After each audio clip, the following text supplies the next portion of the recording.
सबको जय मसीह की। Praise the Lord. Good morning. आज के सुबह में आप सबका स्वागत है प्रियो। परमेश्वर की उपस्थिति हमारे बीच में है और परमेश्वर ने फिर एक बार मुझको और आपको मौका दिया है कि मैं और आप उसकी महिमा करें, उसकी प्रशंसा करें, उसके वचन में से देखें। हम धन्यवाद देते हैं परमेश्वर पिता का कि उसने यह समय और मौका दिया है मेरे प्रियो। इसलिए हमें सर्वप्रथम परमेश्वर को महिमा देना चाहिए।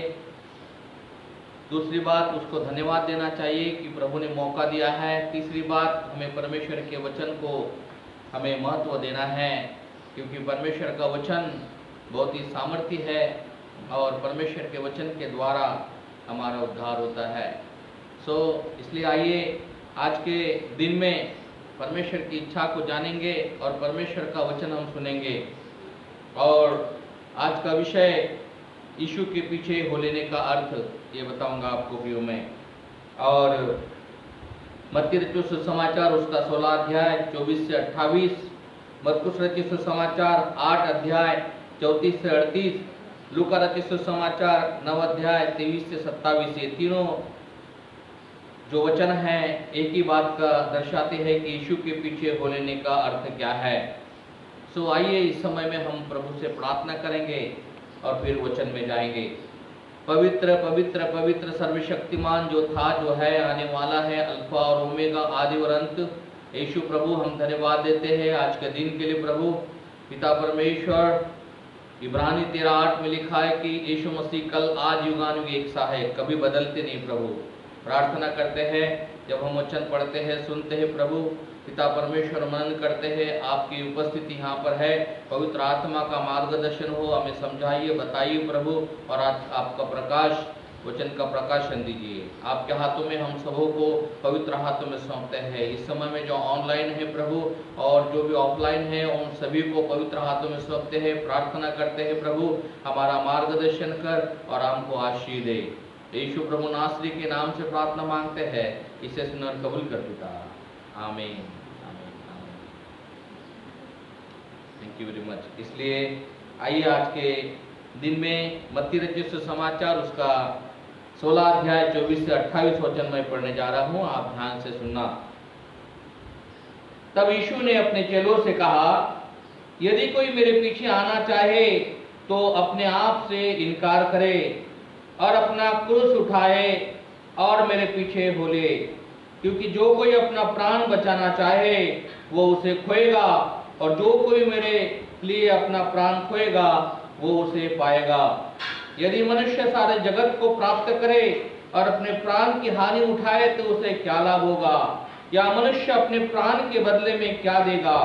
मनुष्य का पुत्र अपने स्वर्गदूतों के साथ अपने पिता की महिमा में आएगा, उस समय वह हर एक को उसके कामों के अनुसार प्रतिफल देगा। मैं तुमसे सच सच कहता हूँ, जो यहाँ खड़े हैं उनमें से कितने ऐसे हैं, जब तक मनुष्य के पुत्र को उसके राज्य में आते हुए न देख लेंगे तब तक मृत्यु का स्वाद कभी न चखेंगे। प्रियो, यहाँ पर परमेश्वर का वचन हमको स्पष्टता से कहता है, इस प्रकार से कहता है मेरे प्रियो कि जो है, तब यीशु ने अपने चेलों से कहा, यदि कोई मेरे पीछे आना चाहे तो अपने आप से इनकार करे और अपना क्रूस उठाए और मेरे पीछे हो ले। यस मेरे प्रियो, 3 महत्वपूर्ण बातें यहाँ पर है, आज मैं बताऊंगा आपको। सबसे पहली बात, यीशु प्रभु कहते हैं कि यदि कोई मेरे पीछे आना चाहेगा तो, यदि कोई मेरे पीछे आना चाहेगा तो, जबरदस्ती नहीं है। यस, प्रभु के पीछे आने के लिए परमेश्वर जबरदस्ती नहीं करता है प्रियो। यीशु पर विश्वास करने के लिए कोई जबरदस्ती नहीं करता है। बहुत लोग गलतफहमी फैला रहे हैं, झूठी झूठी बातें फैला रहे हैं कि धर्म परिवर्तन होता है, कुछ लालच दिया जाता है। जी नहीं, परमेश्वर का वचन कहता है यदि कोई मेरे पीछे आना चाहे, यदि कोई मेरे पीछे आना चाहे। मेरे प्रिय लोगों, मैं आपको बताना चाहता हूँ, यदि कोई यीशु मसीह के पीछे आना चाहे तो अपने आप का इनकार करे और अपना क्रूस उठाकर मेरे पीछे हो ले। 3 बातें हैं पहली बात यीशु मसीह के पीछे हो लेना, दूसरी बात अपने आप से इनकार करना, और तीसरी बात अपना क्रूस उठाकर चलना। यह बहुत इंपॉर्टेंट है, आप समझ लीजिए, सुन लीजिए सब लोग जो मुझे सुन रहे हैं, आप सब लोग ध्यान से सुनना मेरे प्रियो। परमेश्वर का वचन बहुत स्पष्ट तरीके से कहता है यहाँ पर कि यदि कोई मेरे पीछे आना चाहे तो अपने आप का इनकार करना और अपना क्रूस उठाकर मेरे पीछे हो लेना। प्रियो, आज मैं 3 महत्वपूर्ण बातें बताऊंगा प्रियो कि मेरे पीछे आने का क्या अर्थ है। यीशु ने कहा मेरे पीछे आओ, यदि कोई मेरे पीछे आना चाहे तो अपने आप से इनकार करना, दूसरी बात अपना क्रूस उठाना, और तीसरी बात फिर मेरे पीछे हो लेना। पहली बात वो कहता है कि अपने आप से इनकार करना, दूसरी बात वो कहता है अपना क्रूस उठाकर मेरे पीछे हो लेना, अपना क्रूस उठाना, और तीसरी बात मेरे पीछे हो लेना। इस बात को हमें समझना है मेरे प्रियो। परमेश्वर का वचन बहुत बार समझ में नहीं आता है और इसीलिए कुछ लोग उसको उल्टा पुल्टा करते हैं। उसको समझना बहुत जरूरी है, बहुत आवश्यक है मेरे प्रियो, बहुत आवश्यक है। यहाँ पर हम देखते हैं कि यीशु प्रभु ने शिष्यों को भी कहा और यीशु प्रभु ने भीड़ को भी कहा। लूका के 9 अध्याय में भीड़ को कहा, मत्ती के 16 अध्याय में शिष्यों को कहा। हर एक व्यक्ति को प्रभु यीशु मसीह कह रहा है, चाहे जो भी व्यक्ति हो, कोई भी जाति का हो, कोई भी धर्म का हो, कोई भी पंथ का हो, कोई भी समुदाय का हो, उसको प्रभु यीशु मसीह सभी को कह रहे हैं। और वो कहते हैं मेरे प्रियो कि मेरे पीछे अगर आना चाहता है तो अपने आप से इनकार करना। अपने आप से इनकार करने का क्या मतलब है मेरे प्रियो? अपने आप से इनकार करने का मतलब होता है अपना संपूर्ण समर्पण प्रभु को देना, संपूर्ण समर्पण के साथ में प्रभु के पास आना। दोहरा जीवन नहीं चाहिए, इधर भी उधर भी नहीं चाहिए। और हम देखते हैं मेरे प्रियो कि संसार जो है आपको ठीक से चलने नहीं देता है। संसार में और संसार की बातें जो है हमको भ्रमित करती है, परंतु प्रभु यीशु मसीह का वचन हमें ठीक तरीके से चलना सिखाता है। इसका मतलब यह है मेरे प्रियो कि अपना संपूर्ण समर्पण प्रभु को देना। संपूर्ण समर्पण प्रभु का देने का मतलब होता है पूर्ण रूप से उसको जानना, पूर्ण रूप से अपना जीवन उसको देना। उदाहरण हम देखते हैं प्रियो कि जब किसी जो है लड़के लड़की की शादी होती है और वो जो लड़की है अपने लड़के के घर में आती है तो वो अपना संपूर्ण समर्पण लड़के के हाथ में सौंपती है। अपना संपूर्ण समर्पण जो है वो लड़के के घराने के लिए सौंपती है। अपने मायके से भूल जाती है क्योंकि वो यहाँ पर अभी वो शादी होके आई है और अपना संपूर्ण जीवन उसको दे दिया है मेरे प्रियो। तो जब शादी होती है तो वो अपने मायके का नाम नहीं चलाती है, परंतु जो पति का नाम है, पति का सरनेम है, पति का गोत्र है, उसको वो चलाती है। उसको कहते हैं समर्पण, उसको कहते हैं समर्पण। इसीलिए अपने आप को समर्पण करना, अपने आप को दे देना प्रभु के लिए। इसका मतलब अपने आप का इनकार करने का मतलब होता है कि जो मैं पुरानी बातें मेरे जीवन में थी, पुराना स्वभाव मेरे जीवन में था, पुराना जो कुछ भी थी, वो सब से इनकार करना मेरे प्रियो। अपने आप, अपने पद का, अपने आप को जो कुछ भी आप थे उसको त्याग कर नए सिरे से जन्म लेना, नई बातों की ओर बढ़ना, नई बातें हमारे जीवन में आना। उदाहरण के तौर पे मान लो एक आधा हम लोग नया घर बनाते हैं, नया बिल्डिंग बनाते हैं और पुराना ये झोपड़ा है हमारा, तो हम पुराने झोपड़े को वैसा ही रखते हैं और उसके ऊपर नया घर नहीं बनाते हैं। पुराना घर को तोड़ देते हैं और नया घर बनाते हैं, नए सिरे से रहने के लिए जाते हैं, नए सिरे से उद्घाटन करते हैं। चाहे वहां उस जगह पे आप कितने भी समय रहे होंगे, चाहे पुरखा का घर होगा आपका, परंतु जब वो झोपड़ा था, पुराना घर था, उसको मिटाकर, उसको हटाकर, उसको साफ करके, उसको तोड़कर जो है नया आप बनाते हैं अपने तरीके से। और फिर वहां रहने के लिए जाने के पहले उद्घाटन करते हैं और सब लोगों को बुलाते हैं और उनकी पावनाई करते हैं और उनको नए घर में जो है समर्पण कर शिफ्ट हो जाता है पूरा परिवार और नए घर में वो खुश और आनंदित होते हैं। तो इसका मतलब ये नहीं है कि पुराने घर को वो बहुत प्यार करता है। पुराना बीत गया, पुराना बीत गया, देखो सब कुछ नया हो गया है। और गलतियों 2:20 में प्रभु का वचन कहता है, पौलुस यहां पर कहता है कि मैं मसीह के साथ क्रूस पर चढ़ाया गया, अब मैं जीवित नहीं परंतु मसीह मुझ में जीवित है। पौलुस यहां पर लिखता है कि मैं मसीह के साथ क्रूस पर चढ़ाया गया। पौलुस ऐसा क्यों कहता है मेरे प्रियो? क्योंकि पौलुस का जीवन बहुत बेकार का जीवन था, बहुत खतरे का जीवन था। और पौलुस जो है लोगों को मारता था, लूटता था, पीटता था और लोगों को दुख और तकलीफ देता था। और लोग जो है बहुत परेशान थे उससे, और लोगों के जीवन में अशांति थी उसके जीवन के द्वारा मेरे प्रियो। और वो लोगों को परेशान करता था, मारता था, पीटता था और उसको सोचता था कि यही मेरा जीवन है मेरे प्रियो। लेकिन लोग बहुत दुखी थे उसके काम से, खुश नहीं थे प्रियो, और डरे हुए से सहमे में थे, क्योंकि वो पुराना जीवन में बहुत ही क्रूर व्यक्ति था प्रियो। परंतु एक दिन दमिश्क के मार्ग में घोड़े पर से यीशु प्रभु ने उसको गिराया और उसको आवाज आती है, प्रेरितों के काम 9वें अध्याय में उसको आवाज आती है, हे शाऊल तू मुझे क्यों सताता है, क्यों मुझे सताता है। और जैसे ही घोड़े पर से वो गिरता है, अंधा हो जाता है, वो टटोलता है। उसके साथी आवाज तो सुन रहे हैं लेकिन किसी को देख नहीं रहे हैं। पौलुस कहता है, जो शाऊल नाम था उसका, वो कहता है कि आप कौन हैं? तब वहां से आवाज आती है, मैं यीशु हूं, तू मुझे क्यों सताता है। वो कलीसिया को सताने के लिए जा रहा था, लोगों को जो विश्वास करते थे उसको सताने जा रहा था मेरे प्रियो, उसको मारपीट करने और उनको घात करने के लिए जा रहा था मेरे प्रियो।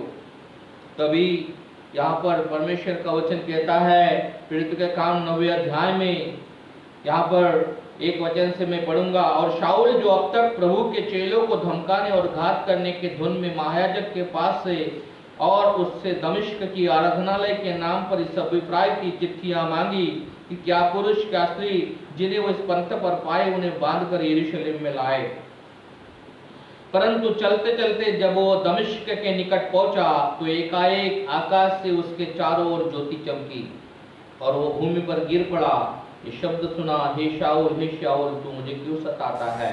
उसने पूछा, हे प्रभु तू कौन है? उसने कहा, मैं यीशु हूँ जिसे तू सताता है। यहाँ पर प्रभु यीशु मसीह खुद दर्शन देते हैं मेरे प्रियो। उसकी आंखें बंद हो गई, वो अंधेरा हो गया और वहां से आवाज आती है, हे शाऊल तू मुझे क्यों सताता है। इसका मतलब जो कलीसिया को सताता है, जो प्रभु के लोगों को सताता है, वो प्रभु को सताता है। ध्यान देना इस बात को मेरे प्रियो। और वो सोच रहा था कि बहुत आनंद आ रहा था उसको, परंतु प्रभु ने उसको घोड़े पर से गिराया और उसको कहा, मैं अब तुझे बताऊंगा कि किस प्रकार से मेरे लिए तू दुख उठाएगा। तुझे हो सकता है मेरे लोगों को तकलीफ देने के लिए बहुत आनंद आ रहा है, मेरे लोगों को सताने के लिए, चिढ़ाने के लिए बहुत आनंद आ रहा है, परंतु मैं तुझे बताऊंगा मेरे लिए कैसा दुख उठाना है। और हम आगे देखते हैं मेरे प्रियो कि 3 दिन के बाद में उसके प्रभु के दास हनन्याह नाम का एक व्यक्ति उसके आंखों पर हाथ रखता और वो दृष्टि पाता है। और फिर वहाँ पर बाइबल में लिखा है कि वहाँ उनके 18 वचन में लिखा है कि तुरंत उसकी आंखों से छिलके गिरे और वो देखने लगा, उठकर बपतिस्मा लिया और फिर भोजन करके बल पाया। और उसके बाद जो जीवन उसका था वो जीवन परिवर्तित होकर नया जीवन में प्रवेश किया और जो पुराने जीवन को उसने मिटा दिया, हटा दिया, समर्पण किया अपने आप को और यीशु मसीह के साथ में यीशु मसीह का प्रचार करने लगा, यीशु मसीह की बातें बताने लगा, प्रभु यीशु मसीह के विषय में बताने लगा कि यीशु मसीह हमारे पापों के लिए मारा गया, गाड़ा गया, तीसरा दिन जिंदा हुआ और वो जीवित है। मेरे प्रिय लोगों, पुरानी बातें कैसी भी हो सकती है हमारे जीवन में, पुराना जीवन कैसा भी हो सकता है हमारे जीवन में, उसको निकाल कर नए जीवन में आना अर्थात अपने आप से इनकार करना, जो आपका स्वभाव, आपका जीवन, आपका जो पुरानी बातें थे उसका इनकार करना और नए सिरे से जन्म लेना, नए सिरे से जन्म लेना। प्रियो, निकोदेमुस नाम का एक बहुत बड़ा व्यक्ति और बहुत ज्ञानी व्यक्ति था प्रियो, बहुत ऊंचे पद वाला व्यक्ति था, गवर्नमेंट सर्वेंट था, परंतु उसके पास नया जीवन नहीं था, पुराने जीवन में चल रहा था। और वो यीशु मसीह के पास जाकर कहता है कि हे गुरु, अनंत जीवन पाने के लिए मैं क्या करूं और परमेश्वर के राज्य में प्रवेश करने के लिए मैं क्या करूं? यीशु ने कहा, तुझे जल से बपतिस्मा लेना, जल से तुझे धोना पड़ेगा, नया जन्म लेना पड़ेगा, तुझे जल और आत्मा से नया जन्म लेना पड़ेगा। वो कहता है, क्या मैं बूढ़ा हो गया हूँ, क्या माता के गर्भ में फिर से जाऊंगा? यीशु ने कहा, माता के गर्भ में जाने की आवश्यकता नहीं है, परंतु तू जो है अपने आप का इनकार करना, जो तू था, जो पहले स्वभाव था, जो था, उसका हटा देना, मिटा देना, अपने आप का इनकार करना और नए सिरे से जन्म लेना। नए सिरे से जन्म लेने का मतलब होता है कि नई बातों को अपने जीवन में लागू करना और पुरानी बातों को त्याग कर नए सिरे से जन्म लेना। इसका मतलब ये होता है कि अपने आप से इनकार करना, जो आप थे, इनकार करना। इसका मतलब यह है कि जो शरीर जो है हमारा, हमको कभी भी धोखा दे सकता है मेरे प्रियो।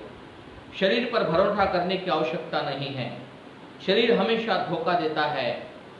और बाइबल में लिखा है, गलतियों 5 अध्याय 17 वचन में, शरीर और आत्मा का द्वंद्व चलते रहता है, शरीर और आत्मा का लड़ाई चलती रहती है प्रतिदिन। शरीर कहता है कि मैं बलवान हूं, मैं अपने मर्जी से चलूंगा, लेकिन आत्मा कहता है नहीं, तू परमेश्वर के द्वारा बनाया गया है, परमेश्वर के द्वारा तू इस संसार में आया है, परमेश्वर के अनुसार चल। और इसलिए जो शरीर के अनुसार चलता है वो शरीर पर प्रबल होता है, शरीर की बातों को मानता है, परंतु जो आत्मा को समझता है, आत्मा के अनुसार चलता है, वो परमेश्वर की आत्मा से संबंध रखता है। और इसलिए रोमियो 8:6 में लिखा हुआ है, जो शरीर से जन्मा वो शरीर है, आत्मा से जन्मा वो आत्मा है। शरीर पर मन लगाना तो मृत्यु है, परंतु आत्मा पर मन लगाना जीवन और शांति है। मेरे प्रिय लोगों, हमको अपने शरीर का इनकार करना है। शरीर आपको धोखा देता है, शरीर आपको फंसाता है, शरीर आपको झूठ बोलना सिखाता है, शरीर आपको बुरी बातों के लिए उकसाता है मेरे प्रियो, क्योंकि वो आत्मा का इनकार करता है। हमारे पास जो आत्मा है वो परमेश्वर ने दिया है, और इसलिए मेरे और आपके पास में जो आता है वो परमेश्वर से संबंध रखती है। इसलिए शरीर के अनुसार नहीं, परंतु हमें आत्मा के अनुसार चलने की आवश्यकता है मेरे प्रियो। और इसीलिए पौलुस जो है रोमियो के 12 अध्याय 1, 2, 3 वचन में पौलुस जो है बहुत ही स्पष्ट तरीके से यहाँ पर वो कहता है मेरे प्रियो। पौलुस जो कि शाऊल था, पौलुस बन गया दमिश्क के मार्ग में और उसको प्रकाशन मिला, और वो यहाँ पर कहता है रोमियो का 12 अध्याय 1, 2, 3 वचन यहाँ पर, इसलिए हे भाइयों, मैं तुमसे परमेश्वर की दया स्मरण दिलाकर विनती करता हूं, अपने शरीरों को जीवित, पवित्र और परमेश्वर का भावता होकर के बलिदान चढ़ाओ, यही तुम्हारी आत्मिक सेवा है। इस संसार के सदृश न बनो, परंतु तुम्हारे बुद्धि के नए हो जाने से तुम्हारा चाल चलन बदलता जाए, जिससे तुम परमेश्वर की भली भांति और सिद्ध इच्छा अनुभव से मालूम करते रहो। क्योंकि मैं उस अनुग्रह के कारण जो मुझको मिला है, तुम में से हर एक से कहता हूं कि जैसा समझना चाहिए उससे बढ़कर कोई भी अपने आप को न समझे, पर जैसा परमेश्वर ने हर एक को परिमाण के अनुसार विश्वास दिया है, वैसा ही सुबुद्धि के साथ अपने को समझे। पौलुस जो कि खरा व्यक्ति था, परमेश्वर जब दर्शन देता है, यीशु मसीह का जब दर्शन होता है, यीशु मसीह के साथ जब एनकाउंटर होता है, यीशु मसीह के साथ जब मुलाकात होती है, वो बदलता है मेरे प्रियो। हो सकता है मेरे प्रियो आप थक गए अपने जीवन में, हो सकता आप बहुत परेशान हैं अपने जीवन में, परंतु जब यीशु मसीह को जिस दिन पहचान लोगे, यीशु मसीह को जिस दिन ग्रहण करोगे, यीशु मसीह का वचन जब अपने जीवन में जाएगा, यीशु मसीह को प्रभु करके जब ग्रहण करेंगे मेरे प्रियो, चाहे कोई भी व्यक्ति हो, चाहे कोई भी जाति का, धर्म का, पंथ का, समुदाय का हो मेरे प्रियो, जिस दिन यीशु मसीह से मुलाकात होगी उस दिन आपका जीवन बदल जाएगा और आप वैसे नहीं लेकिन परिवर्तित होकर और व्यक्ति बन जाएंगे। नई सोच आएगी, नई बातें आएंगी मेरे प्रियो। इसलिए अपने आप को हमको जो है अपने आप का इनकार करना है। कुलोसियों 3:1, 2, 3 वचन में लिखा है, तुम तो मर गए, तुम तो मर गए, परंतु तुम्हारा जीवन मसीह यीशु में नया हो गया। हम तो मर जाने का मतलब होता है कि तुम जो है पुरानी बातों के लिए मिट जाना, पुरानी बातें, पुराने काम को हटाकर नए तरीके से जीवन जीना, नए तरीके से जीवन जीना। मेरे प्रियो, कुलोसियों 3:9 और 10 में कहता है, पुराने मनुष्यत्व को उसके कामों समेत उतार लो और नए मनुष्यत्व को पहन लो। पुराने मनुष्यत्व को उसके कामों समेत उतारना, उसके कामों समेत उतारना। पुराना जो स्वभाव है, हो सकता बहुत क्रोधी है, हो सकता बहुत झगड़ालू है, हो सकता झूठ बोलने वाले हैं, हो सकता बुरे बुरे काम करने वाले हैं, परंतु हमें नए सिरे से जन्म लेने की आवश्यकता है, क्योंकि वो बातें हैं वो धोखा देती है।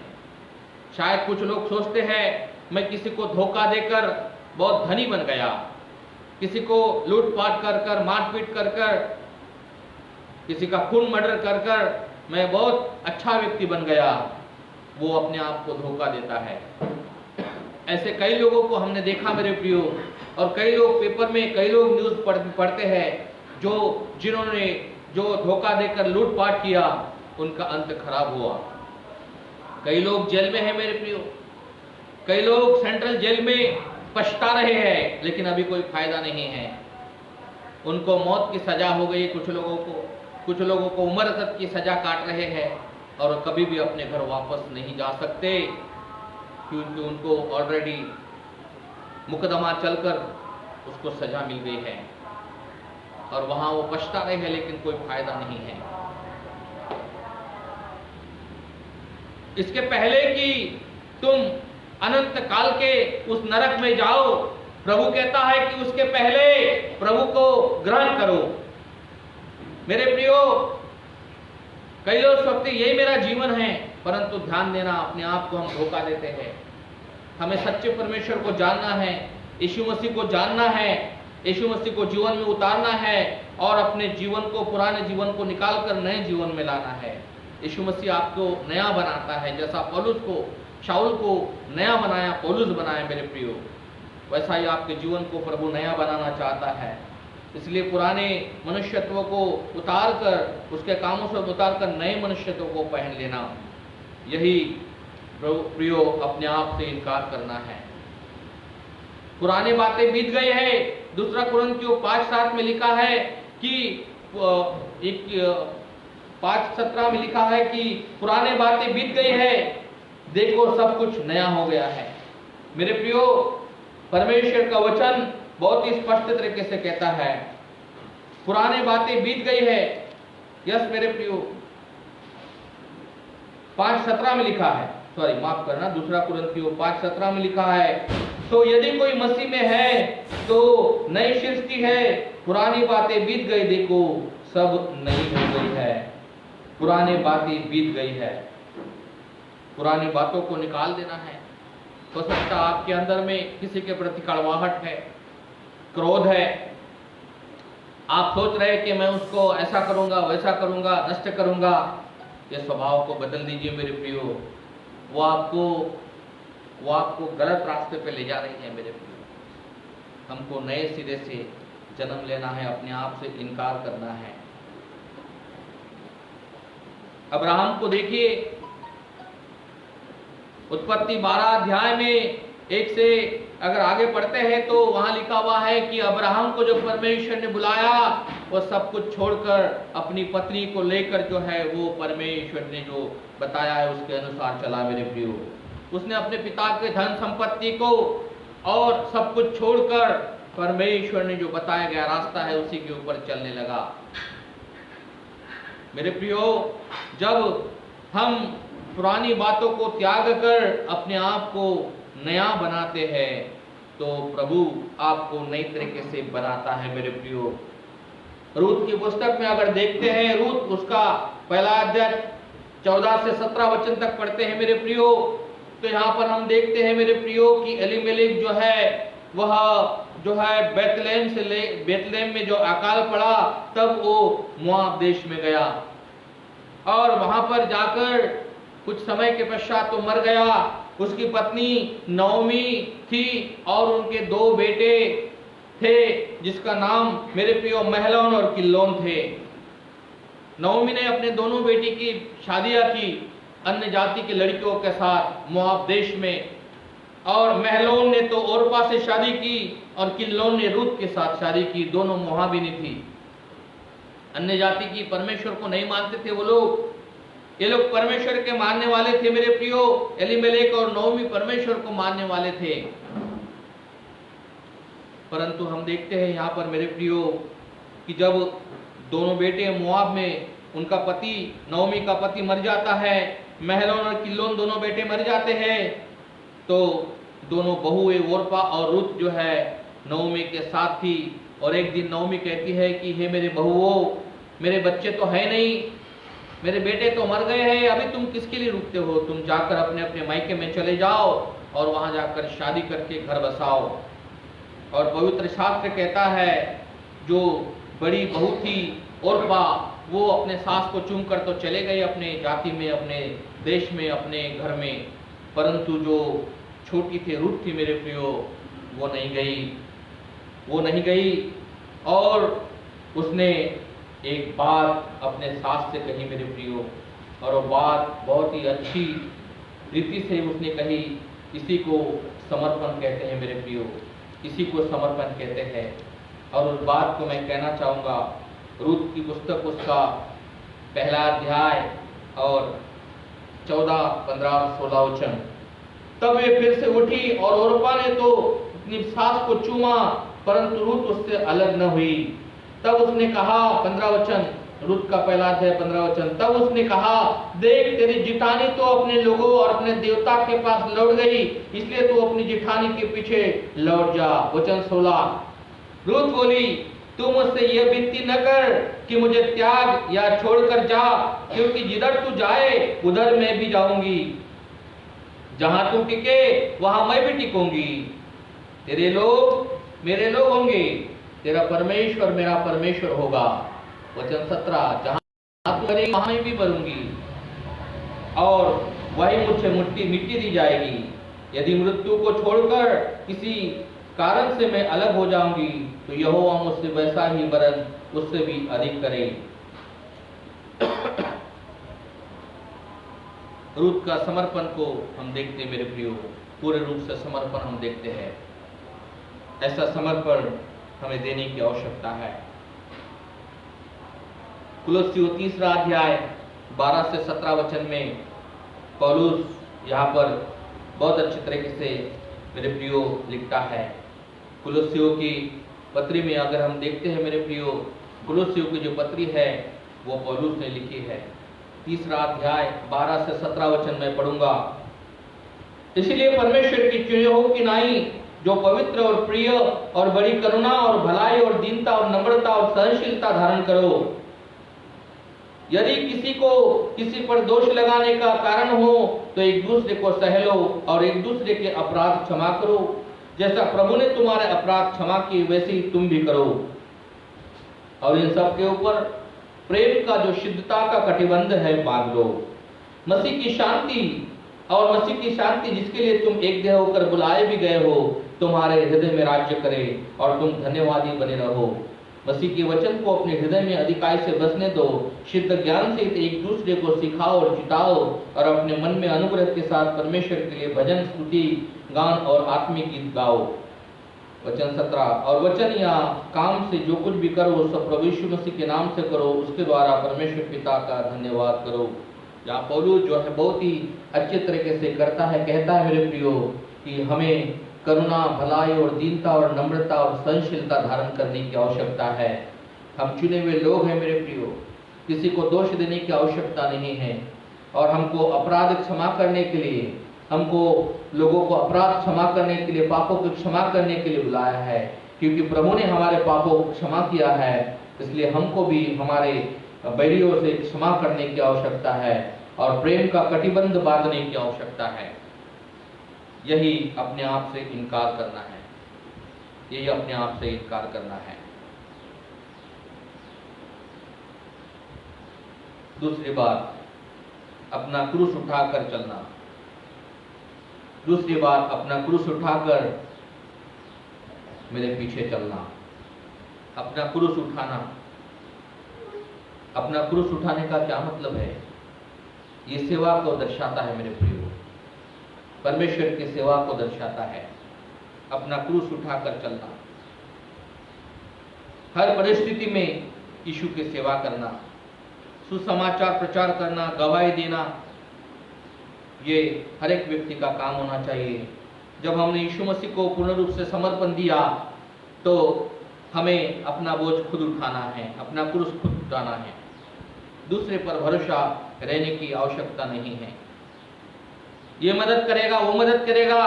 बहुत लोग दूसरे के ऊपर डिपेंड हो जाते हैं। वो कहते हैं ये मदद करेगा, ये करेगा, वो करेगा, वो करेगा। जी नहीं, हमको अपने आप को देना है प्रभु के लिए। अपना बोझ खुद उठाना है, अपने आप से अपने आप को जो है प्रभु के योग्य जानकर प्रभु की सेवा करना है। लोगों को सच्चाई के बारे में बताना है। यदि मैं नहीं बताऊंगा तो कौन बताएगा मेरे प्रियो? जिसने चखा है वो नहीं बताएगा तो दूसरा कौन बताएगा? दूसरा कोई बताने वाला नहीं है। प्रभु की आंखें मेरे और आपके ऊपर लगी है। जिसने चखा है उसके ऊपर लगी है कि मेरी गवाही दूसरों को बताओ। मेरे प्रियो, हर समय आनंदित होना, हर समय आनंदित रहना, चाहे दुख हो, सुख हो, तकलीफ हो। बहुत बार जब सब कुछ हमारे पास रहता है तो बहुत आनंदित हो जाते हैं, हम सबको बताते हैं मैं आनंदित हूँ, मैं आनंदित हूँ। परंतु जब विपरीत परिस्थिति आती है तो बड़े दुख और तकलीफ महसूस करते हैं और हम दूसरों को बताते हैं, देखो देखो मेरे साथ क्या हुआ, मेरे घर में क्या, ये वो। अपना तकलीफ दूसरों को बताते हैं। जी नहीं, अपने आप को प्रभु के लिए देना, समर्पण होना, प्रभु पर भरोसा रखना, अपनी आंखें परमेश्वर की ओर लगाना। भजन संहिता 121 का पहला वचन कहता है, मैं अपनी आंखें परमेश्वर की ओर लगाऊंगा, पर्वत की ओर लगाऊंगा, मुझे सहायता कहां से मिलेगी?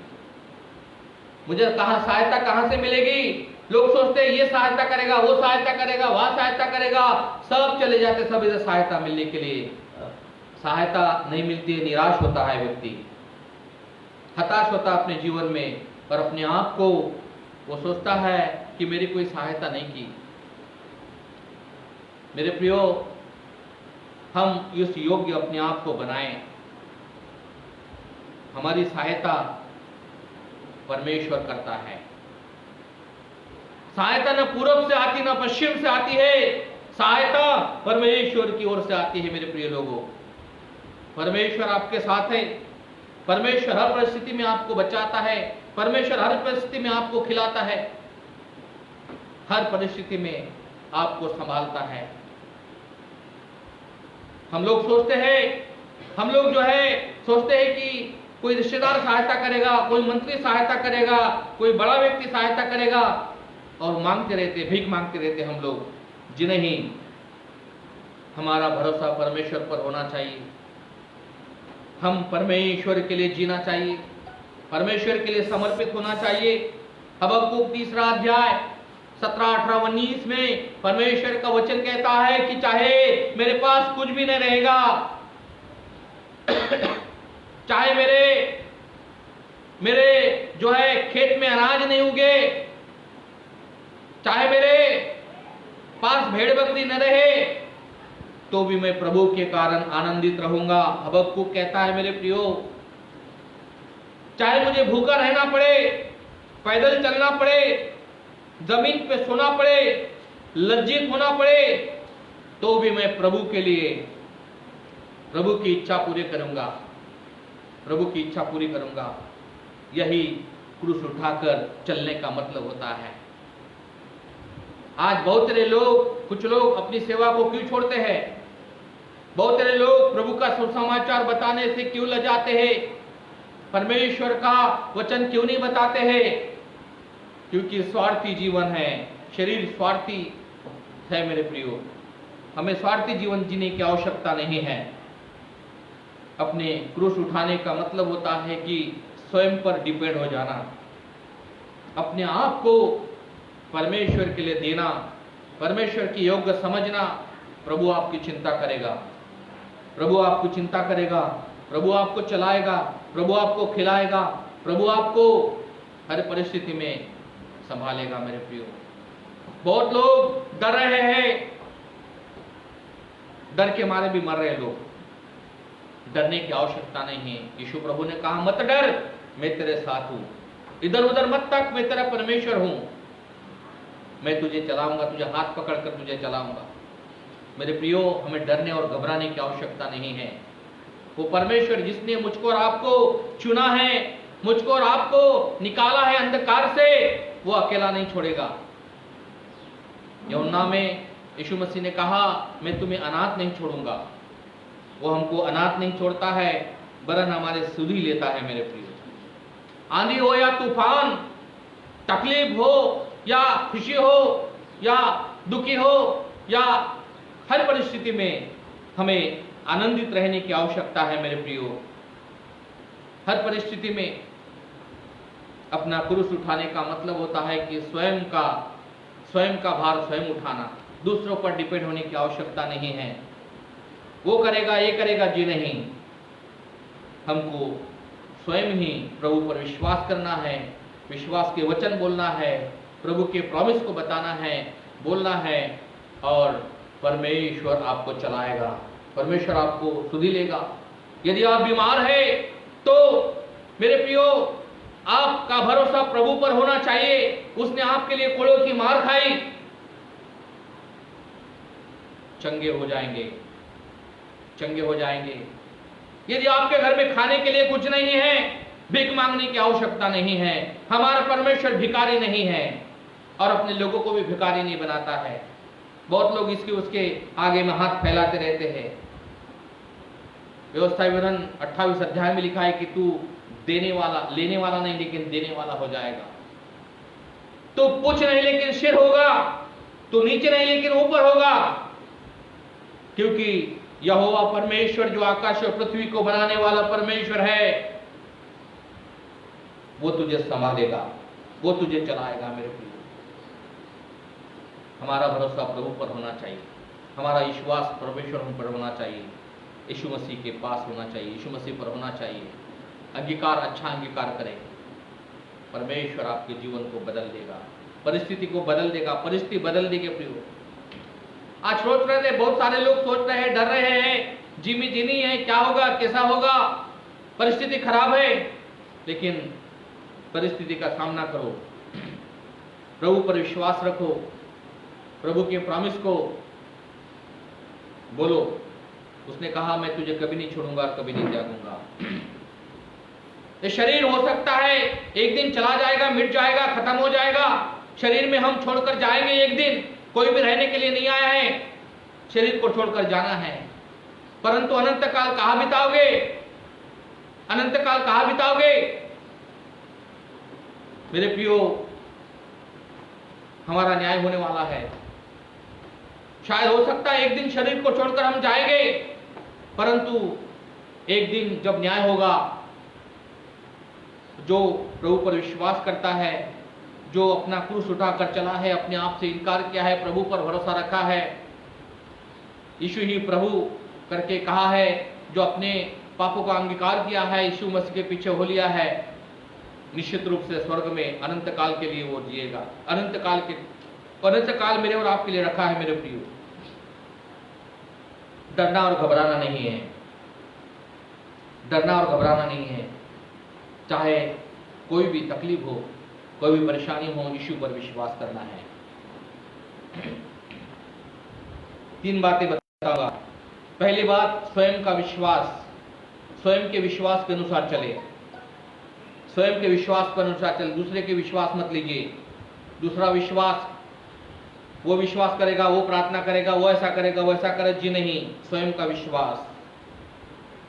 रोमियो 10:17 में लिखा है कि परमेश्वर का वचन जब पढ़ते हैं तो आपके अंदर विश्वास पैदा होता है, विश्वास उत्पन्न होता है। कथा कहानियां नहीं, फिल्म स्टोरी नहीं, उससे विश्वास नहीं, वहां से उससे मनोरंजन होता है, मनोरंजन होता है। हमें मनोरंजन नहीं चाहिए, हमको वो विश्वास चाहिए जो परमेश्वर अनंत काल के लिए हमको देने वाला है।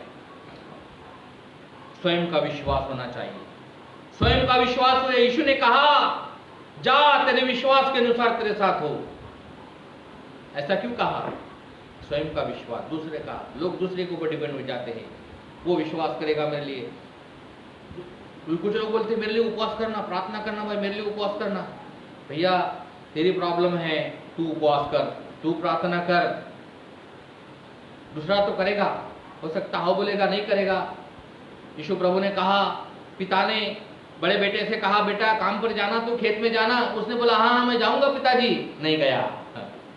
छोटे को कहा, बेटा तू काम पर जाना, उसने बोला नहीं जाऊंगा मैं, लेकिन चला गया, चला गया। हो सकता मनुष्य के सामने हम जो कुछ भी बोले, लेकिन परमेश्वर पिता आपको देख रहा है, उसके साथ सही से विश्वास होना चाहिए। हमको प्रभु के लिए अपने आप को जीना है मेरे प्रियो। दूसरी बात, स्वयं का कार्य स्वयं करना है, दूसरों पर हमें ढकेलने की आवश्यकता नहीं है, दूसरों पर निर्भर होने की आवश्यकता नहीं है, दूसरों पर डिपेंड होने की आवश्यकता नहीं है। स्वयं का काम स्वयं करना है। वो जाएगा सुसमाचार सुनाने के लिए, वो प्रार्थना करेगा, ये ऐसा करेगा, वो ऐसा करेगा, लेकिन अपने आप को स्वयं का काम स्वयं करने की आवश्यकता है। स्वयं बैठिए प्रार्थना में, स्वयं प्रभु का वचन पढ़िए, स्वयं कीजिए प्रिय, क्योंकि न्याय व्यक्तिगत है। स्वयं का न्याय स्वयं करेगा, परमेश्वर हम सबका न्याय करने वाला है। तीसरी बात, स्वयं के डेवलपमेंट के लिए स्वयं जिम्मेदार रहे, स्वयं के सुधार के लिए, स्वयं के सुधार के लिए स्वयं जिम्मेदार रहे, स्वयं के सुधार के लिए स्वयं जिम्मेदार रहे।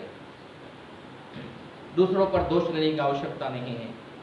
इसने ऐसा किया इसलिए ऐसा हुआ, उसने वैसा किया इसलिए ऐसा हुआ, ऐसा होने वाला नहीं था। बहुत बार ऐसा सोचते हैं, बोलते भी हम लोग, इसने ऐसा किया तभी तो ऐसा हुआ। जी नहीं, दोष देने की आवश्यकता नहीं है।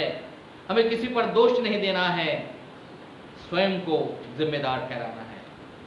प्रभु देखता है सब बातों को, प्रभु देखता है। इंटीग्रिटी, खराई से चलिए, खराई आपके जीवन में होना चाहिए। हाँ तो हाँ, नहीं तो नहीं, खराई, तभी आपका जीवन सक्सेसफुल होगा।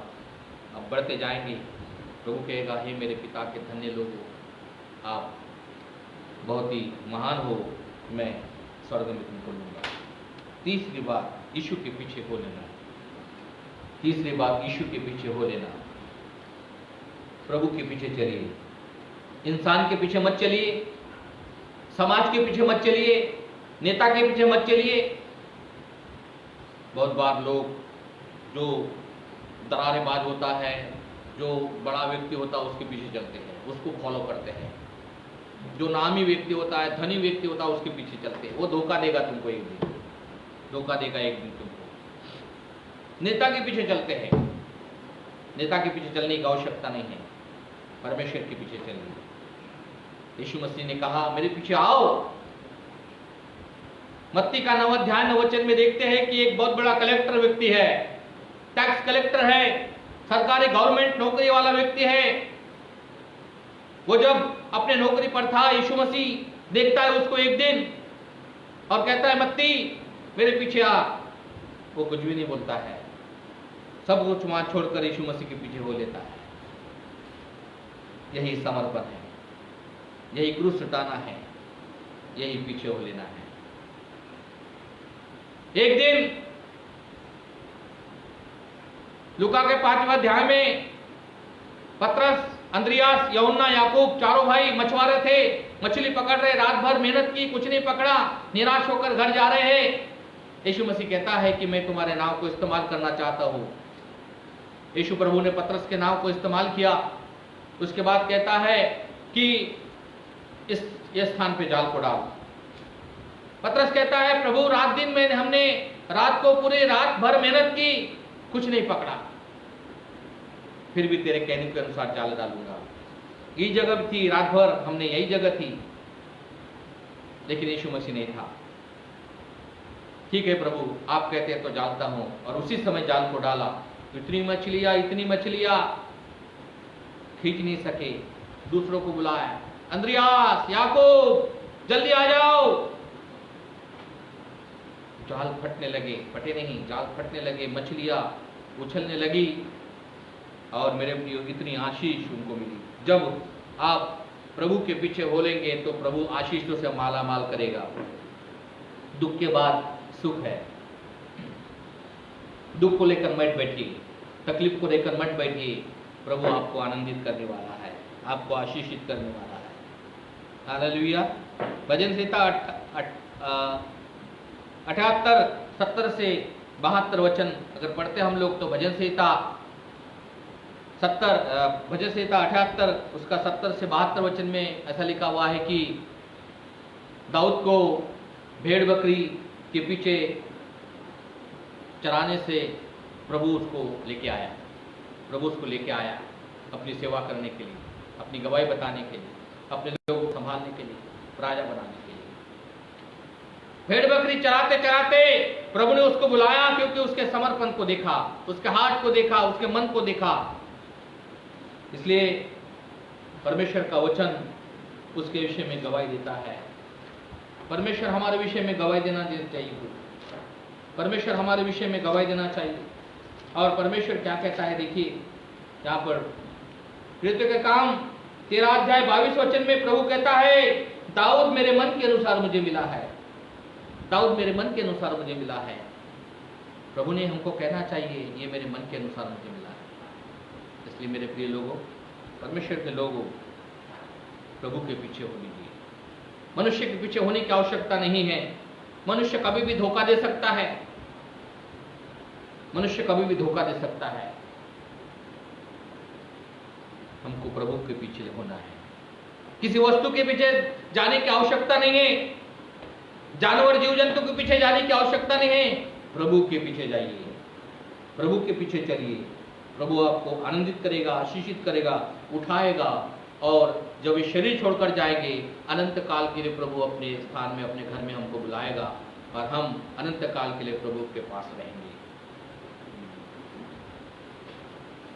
इसलिए मेरे प्रिय लोगों, हमने आज 3 बातें सीखी यीशु मसीह के पीछे होने की अर्थ का। अपने आप से इनकार करना, अपना क्रूस उठाना और यीशु के पीछे हो लेना। तभी आप अपने जीवन में सक्सेसफुल हो जाओगे। प्रभु आपको आशीषित करेगा और आपके जीवन को प्रभु सुरक्षित रखेगा। और अनंत काल तक प्रभु हमको अपनी सुरक्षा में, अपने घर में रखेगा और हमको अनंत जीवन देगा। आइए इस समय में हम अपने जीवन को प्रभु के हाथ में सौंप देंगे। प्रिय लोगों, अपने स्थान पर खड़े हो जाएंगे प्रभु के लिए। Thank you, hallelujah, thank you Lord. धन्यवाद, धन्यवाद, धन्यवाद। यीशु आपको बनाएगा, यीशु आपको तैयार करेगा।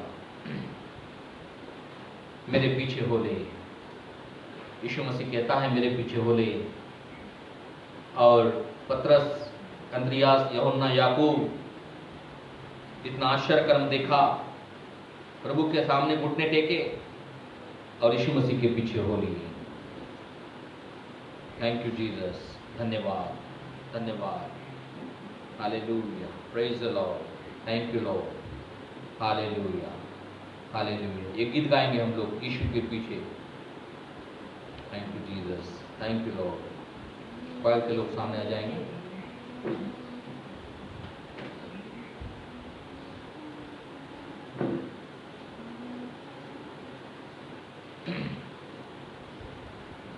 यीशु के संग तू चलता चल, तेरा ये जीवन होगा सफल। यीशु के संग चलता चल, तेरा ये जीवन होगा सफल। यस मेरे प्रिय, thank you Jesus, worship Lord, glory. आप जहाँ पर भी है अपने जीवन को समर्पित करें। प्रभु ने आपसे बातचीत किया मेरे प्रिय, किसने प्रभु का वचन दिया यह महत्वपूर्ण नहीं है, लेकिन प्रभु ने क्या बातचीत की ये महत्वपूर्ण है। कौन वचन को प्रचार कर रहा है ये इंपॉर्टेंट नहीं है, कौन बता रहा है ये इंपॉर्टेंट नहीं है। इंपॉर्टेंट ये है कि परमेश्वर क्या बातचीत करता है आपसे, परमेश्वर की इच्छा क्या है आज के सुबह में, ये इंपॉर्टेंट है। आइए हम प्रभु के हाथ में अपने जीवन को सौंप दें।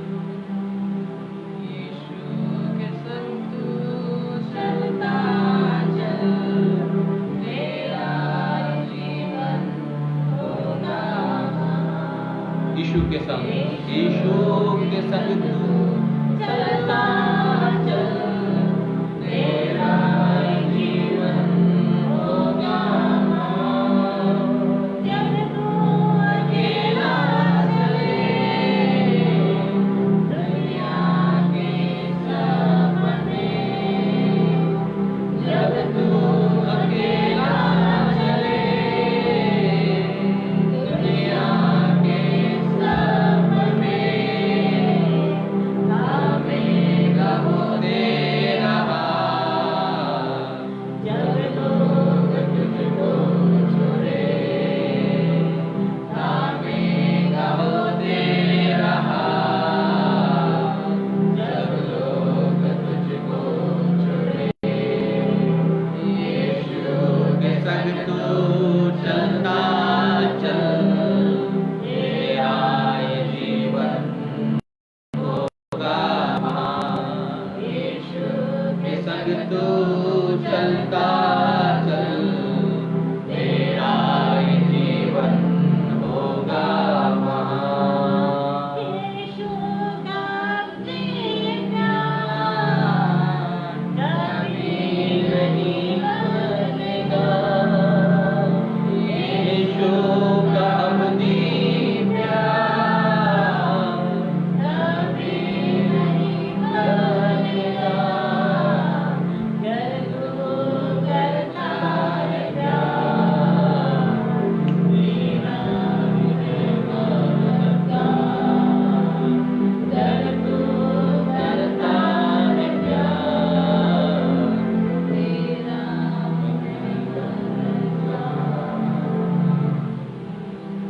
प्रियो, हम अपने जीवन को, अपने आप को समर्पित करें। प्रभु आपको बुलाता है। अपने आप से इनकार करना, अपना क्रूस स्वयं उठाना, प्रभु के पीछे हो लेना। यस प्रभु, धन्यवाद देते हैं आपके दासों के लिए, आपके बच्चों के लिए। प्रार्थना करते हैं अपने अभिषेक को चलाइए प्रभु, अपने अभिषेक से हमें भर दीजिए, अपने वचन से भर दीजिए, अपने पवित्र आत्मा के अभिषेक में चलाइए प्रभु। पिता परमेश्वर, हम प्रार्थना करते हैं प्रभु, हमें ज्ञान बुद्धि दीजिए प्रभु, समझ दीजिए प्रभु, ताकि हम आपके अनुसार चल सके। आपने कहा मैं तेरा हाथ पकड़कर तुझे चलाऊंगा, इधर उधर मत ताक, मैं तेरा परमेश्वर हूँ। प्रभु, हम अपना जीवन आपके हाथ में सौंपते हैं, आप चलाइए। सभी को ब्लेस कीजिए, जो लोग बीमार हैं उनको चंगा कीजिए, जो लोग तकलीफ में हैं, परेशानी में हैं, उनको स्पर्श कीजिए प्रभु जी, आनंदित कीजिए, शांति दीजिए प्रभु जी, और बेचैनी जो है प्रभु उनके जीवन में अनोखी शांति दीजिए। धन्यवाद। प्रार्थना करते इस समय में हमारे नागपुर शहर को पवित्र आत्मा में सौंपते हैं। जो लोग हॉस्पिटल में बीमार हैं उनको छू लीजिए, चंगा कीजिए राजा। प्रभु, जितने मेडिकल के लोग हैं प्रभु जी, जितने प्रभु डॉक्टर है, नर्सेस है प्रभु, परमेश्वर पिता, स्वयं सेवक है प्रभु, काम करने वाले हैं प्रभु, रात दिन काम करते हैं, उनको आशीर्वादित कर। जितने पुलिस विभाग है प्रभु, जो रात दिन लोगों की रक्षा करते हैं, प्रार्थना करते हैं, पुलिस विभाग को पवित्र हाथों में सौंपते हैं। जितने क्वारंटाइन सेंटर है उनको पवित्र हाथों में सौंपते हैं। जितने जहाँ पर यदि ऑक्सीजन की कमी है प्रभु, प्रार्थना करते हैं, स्पर्श कीजिए राजा, लोगों को चंगा कीजिए प्रभु जी, लोगों को नया जीवन दीजिए प्रभु जी। प्रार्थना करते हैं प्रभु, हमारे नागपुर शहर के अधिकारियों को स्पर्श कर प्रभु परमेश्वर पिता। प्रभु प्रार्थना करते हैं हर एक व्यक्ति को स्पर्श कीजिए राजा, हर जाति हर भाषा गोत्र के लोगों को स्पर्श कीजिए राजा, नया जीवन दीजिए प्रभु, आशीषित कीजिए। महाराष्ट्र सरकार को, ठाकरे सरकार को पवित्र हाथों में सौंपते हैं। सरकार को ज्ञान बुद्धि दे प्रभु, और महाराष्ट्र के 36 जिलों को पवित्र हाथों में सौंपते हैं। प्रार्थना करते परमेश्वर पिता इस समय में महाराष्ट्र के हर एक व्यक्ति को पवित्र हाथों में सौंपते हैं। छू लीजिए, आशीर्वादित कर, आपके दास दासी को छू लीजिए, ब्लेस कर। सारे बंधनों को, वायरस को हटाते यीशु मसीह के नाम में, पवित्र आत्मा के कंट्रोल में लो से ढाप ले। सारी महिमा करो आपको धन्यवाद। जितने बच्चे हैं प्रभु, सभी बच्चों को ब्लेस कर, सुरक्षा दे, जवानों को सुरक्षा दे, बुजुर्गों का स्वास्थ्य अच्छा रख, लो से ढाप ले। सारी महिमा करो आपको धन्यवाद। यीशु प्रभु नासरी के नाम से प्रार्थना मांगते हैं, सुन और कबूल कर पिता, आमीन आमीन। Thank you, God bless you. प्रभु आपको आशीष दे।